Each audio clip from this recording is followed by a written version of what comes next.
আসসালামু আলাইকুম রহমতুল্লাহি ওয়া বারাকাতুহু। এটা হলো আমাদের জালালপুর মোড় থেকে যে মসজিদের পাশ থেকে যে রাস্তাটা গেছে আমতলির দিকে, এদিকে কতটুক তামতি ফিস করা হয়েছে আপনাদের মাঝে এখন দেখাবো। দেখতে পাচ্ছেন যে হাজিপুরের রাস্তাটা কিন্তু ফিসগুলা উঠা যাওয়ার সম্ভাবনা তেমন ফিনিশিং হয়েছিল না, পাতলা পাতলা করে দিচ্ছে। আমাদের এদিকে দেখা যাইতেছে মোটামুটি একটু ফিনিশিং আছে। এই যে দেখেন সব দিয়ে গোসা দিলে ওটার কোনো ইও নাই। হাজিপুরের দিক দিয়ে কিন্তু হাত দিয়ে ডলা দিলে রাস্তা কিন্তু উঠতে গেছে। যাই হোক, যারা সবাই অনেকেই ফিজের ভিডিওগুলো দিছে রাস্তার, তো আমি আপনাদের মাঝে ভাবলাম একটি ভিডিও দেই।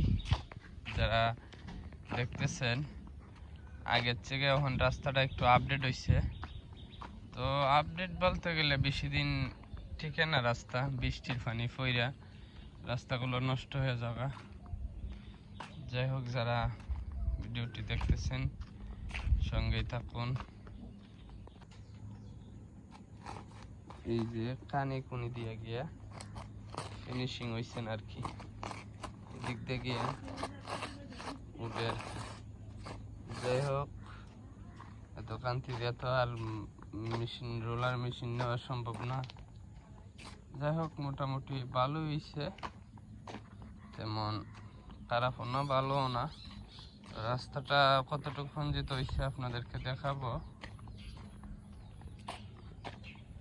যারা ভিডিওগুলো দেখেন সবসময় আমার সাথে থাকেন, দেখবেন প্রতিদিন আপনাদের মাঝে একটি করে হলেও ভিডিও দিয়ে থাকি।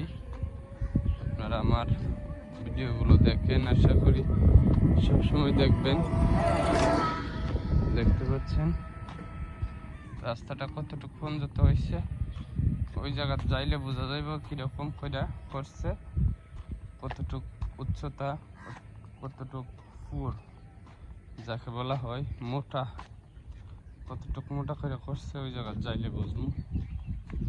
আস্তে আস্তে যাইতেছি, দেখতে পাচ্ছেন। যাই হোক, যারা ভিডিওটি দেখবেন কমেন্টের মাধ্যমে আপনাদের মতামতগুলো জানাবেন, রাস্তাটা কিরকম হলো।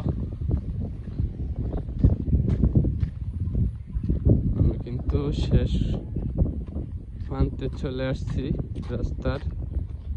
এই যে দেখতে পাচ্ছেন না, মোটামুটি